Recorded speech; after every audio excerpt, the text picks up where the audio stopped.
भारत में कराधान, क्या कहेंगे? Very good.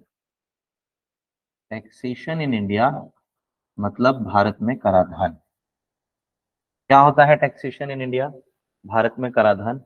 बेसिकली सबसे पहले तो हम टैक्सेशन को समझते हैं। टैक्स जो शब्द है, कर, वो है क्या? सबसे पहली चीज तो उसमें ये लिखेंगे that under article 265 of the constitution of India, भारतीय संविधान के अनुच्छेद 265 के अंतर्गत, under article 265 of the constitution of India, भारतीय संविधान के अनुच्छेद 265 के अंतर्गत, the government has been empowered to, government has been empowered to tax the people. सरकार लोगों पर कर लगाने की शक्ति रखती है। सरकार लोगों पर कर लगाने की शक्ति रखती है। तो यहां से अगर हम लोग इसकी डेफिनेशन को समझने की कोशिश करें, उससे पहले ये समझना बहुत जरूरी होता है कि हमारे यहाँ जो गवर्नमेंट है यानी सरकार है, उसका लोगों को टैक्स करना एक कॉन्स्टिट्यूशनल राइट है।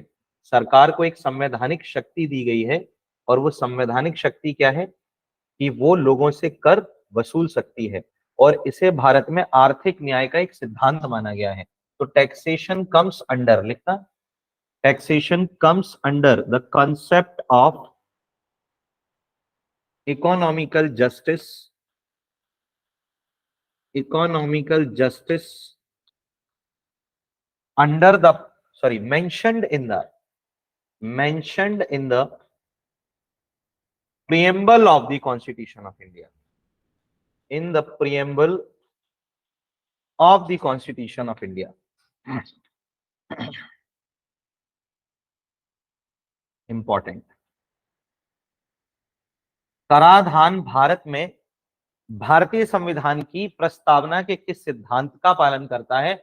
आप कहोगे कराधान भारत में भारतीय संविधान की प्रस्तावना में वर्णित आर्थिक न्याय के सिद्धांत का पालन करता है। यानी कराधान किस सिद्धांत पर आधारित है? आर्थिक न्याय के सिद्धांत पर आधारित है, जो भारत के संविधान की प्रस्तावना में वर्णित है। बात समझे या नहीं समझे? देखो कॉन्स्टिट्यूशन का जो प्रियम्बल है क्या कहता है? That we the people of India having solemnly resolved to constitute India into a sovereign socialist secular democratic republic and to give to all its citizens the justice social economical political। तो हमारे constitution के preamble में पहले ही keywords में justice की बात की गई है, और ये सोशल, पॉलिटिकल और इकोनॉमिकल टर्म्स में दी गई है। यानी कि सामाजिक है, राजनीतिक है और आर्थिक न्याय है। इन तीनों का मतलब क्या है? समाज में समानता बनी रहे और समाज में सभी व्यक्तियों को समान न्याय मिले, समाज में राजनीतिक तौर पर सभी व्यक्तियों को समान अवसर दिए जाएं, समाज में आर्थिक तौर पर भी सभी व्यक्तियों को समान अवसर मिले। यानी जिनके पास ज्यादा धन है उस धन का संकेंद्रण होने से रोका जाए, that means stop the money to be centralised. जिनके पास कम है उनमें धन का वितरण बढ़ाया जाए, increase the distribution of money in that class that is poor. आया ना? तो ये आर्थिक न्याय का सिद्धांत ही तो है। कर का मतलब क्या है? जो ज्यादा कमा रहा है वो देश के संसाधनों का ज्यादा उपयोग कर रहा है। The one who is earning more is utilising the more resources of nation, and that's why he is utilizing more. But the person who is earning less or he is not earning anything, who is either utilizing the less resources or not utilizing any resource, ऐसी condition में जो ज्यादा कमा रहा है, ज्यादा आय कर रहा है, उसकी आय का एक भाग लेकर के पब्लिक वेलफेयर को बैलेंस करने के लिए, किसको? पब्लिक वेलफेयर को बैलेंस करने के लिए, यानी कि हो गया ना पब्लिक फाइनेंस का हिस्सा। अरे पब्लिक वेलफेयर क्या है? Government activities. सरकार सिर्फ एक ही गतिविधि करती है, सरकार उसके अलावा और कोई गतिविधि नहीं करती। सरकार का एकमात्र गतिविधि, the only activity of the government of India क्या है? बताओ क्या है? बताओ बताओ। हाँ, पब्लिक वेलफेयर। इसके अलावा सरकार और कुछ करती है क्या? नहीं करती। और इसके अलावा और कोई काम सरकार का है ही नहीं। सरकार को बनाया ही इसलिए गया है। और लोक कल्याण, तो सरकार जो भी काम कर रही है वो यही है। तो सरकारी काम करने के लिए धन की आवक का एक स्रोत कर होता है ना, तो कर पब्लिक फाइनेंस का हिस्सा नहीं होगा क्या? It is an essential part of the public finance. लिख लेना, it is an essential part of the public finance under the financial administration. It is an essential part of the public finance under the financial administration. यह वित्तीय प्रशासन के अंतर्गत, यह वित्तीय प्रशासन के अंतर्गत लोक वित्त का एक अहम हिस्सा है। लोक वित्त का एक अहम हिस्सा है। लोक वित्त का, लोक वित्त का एक अहम हिस्सा है, एक अहम हिस्सा है। तो सवाल फिर यह आता है कि ये तो हमने नेचर ऑफ टैक्सेशन को समझने की कोशिश कर ली। The question raises before us is that what is taxation. Sir इसको तो डिफाइन कर दो, क्या आप फालतू की बातें करने में बिजी हो गए अपन। पहले डेफिनेशन तो ले ला टैक्सेशन की, समझने से थोड़ी पेट भरता मीन्स के आंसर का, है ना? नहीं है, लिखो। टैक्सेशन क्या है? कराधान। कराधान क्या है? What is taxation? Taxation is a duty to be paid to government. कराधान सरकार के प्रति नागरिकों की एक देयता है। Taxation is a duty to be paid to the government as a liability of citizens, as a liability of citizens. कराधान सरकार के प्रति नागरिकों की एक देयता है जो किसी शुल्क के रूप में, जो किसी शुल्क के रूप में सरकार को चुकाई जाती है, सरकार को चुकाई जाती है। Paid to the government as a liability of citizen. हाँ या ना? एक मिनट देना मुझे जरा।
हाँ, कहां थे अपन? टैक्सेशन की डेफिनेशन पर। तो क्या है? एक ड्यूटी है ये। किसकी है? ड्यूटी ऑफ सिटीजन्स है। आया ना? जो किस फॉर्म में आती है? एक लायबिलिटी के फॉर्म में आती है। किस फॉर्म में आती है? एक लायबिलिटी के फॉर्म में आती है। मतलब नागरिकों का एक कर्तव्य जो उनकी एक देयता के रूप में परिलक्षित होता है, that is to be paid to the government. ये किसको पेड किया जाता है? To be paid. किसके प्रति देय होता है? किसके प्रति भुगतान किया जाना चाहिए? To be paid to the government, सरकार के प्रति। लेकिन किस पर? The taxation is paid on what? तो लिखना नीचे स्टार लगाकर, the taxation is paid on the income, the taxation is paid on the income और on any economical activity, on any economical activity, on any economical activity। Economical activity bracket में लिखना selling और buying या purchasing, क्रय या विक्रय, ध्यान रखना। On any economical activity